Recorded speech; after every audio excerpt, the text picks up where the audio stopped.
I think one of the original sparks for us to create this unit was the fact that the ancient Romans were really the first major culture to start using water as a source of power. They recognized that they could start charging people for the right to have access to water rather than it being shared amongst a group of people or a tribe or whatever.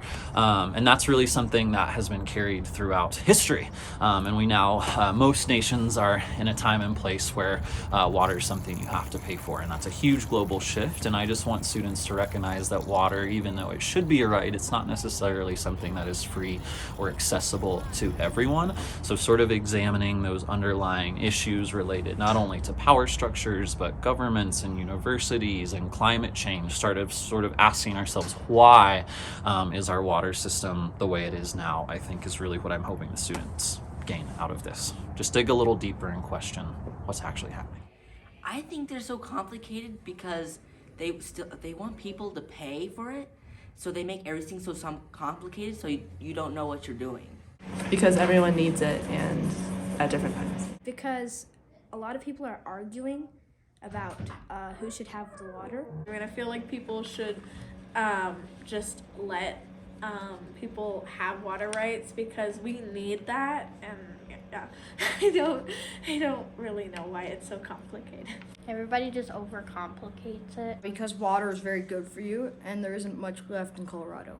Because so many people disagree about it, so it's hard to find a complete answer, and that's why they're so complicated.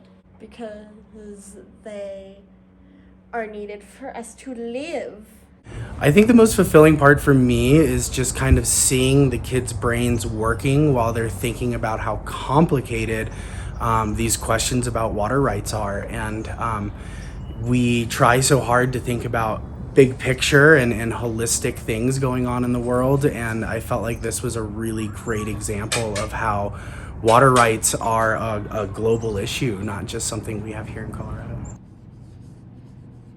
Tiber and the Colorado rivers are similar because people in both places are wasting water or misusing water, and as a result, both places are suffering severe drought. They both transport water to other cities.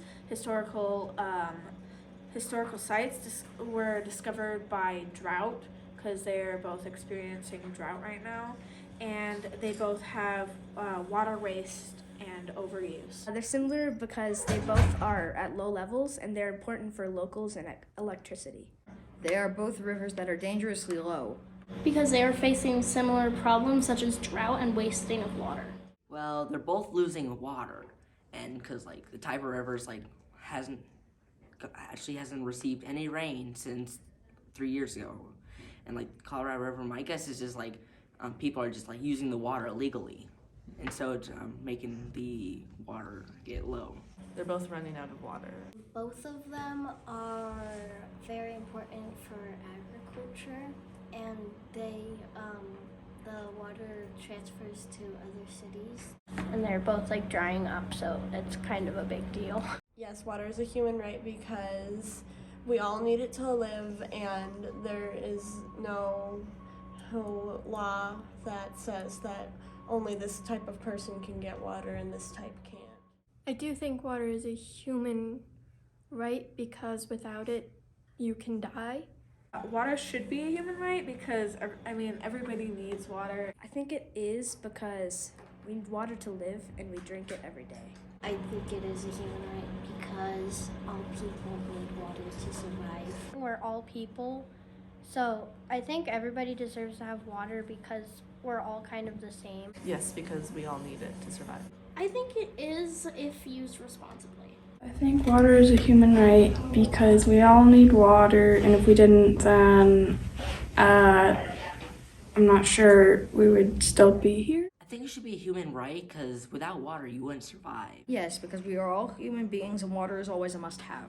It makes me feel great. I think water should be a right, and we have to drink water or we die, we have to eat food or we die, and that's really something that we instill in these students, is trying to get them appreciate the limited natural resources that we've been given and trying to protect them and preserve them so that future generations also have the same amount of opportunity to access those rights as well. I'm very proud that they all feel that water is a human right, and hopefully they keep that passion going forward the rest of their life, because even here in the United States, there's lots of places that don't have secure drinkable water. But we need to make an aqueduct like really tall. Aqueducts are just one of the coolest things that I think the Romans developed, so being able to give them the materials to get outside and build aqueducts and use gravity to make water flow from one place to the other, I think it really just made that unit come alive to them. And we left them up in the garden for a couple days, and other students got to see them, and it's just really fun lesson. Water is the basis of life.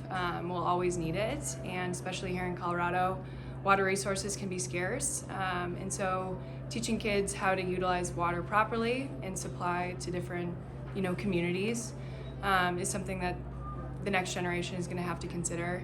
And so by learning ancient Roman engineering, or just engineering practices in general, we hope that the next generation will come up with new and innovative ways to maintain society in Colorado.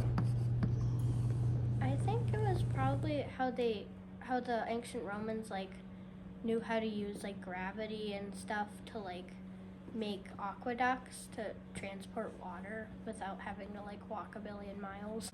I didn't know that a river all the way in Italy or Europe is facing the same thing as the Colorado River, and that was kind of shocking. Places like Arizona, which were the 48th state to join, will not have immediate rights to the water if we lose the Colorado River, even though the Grand Canyon has Colorado River in it. Probably about how we're misusing the water, and how the indigenous people used it much better than us.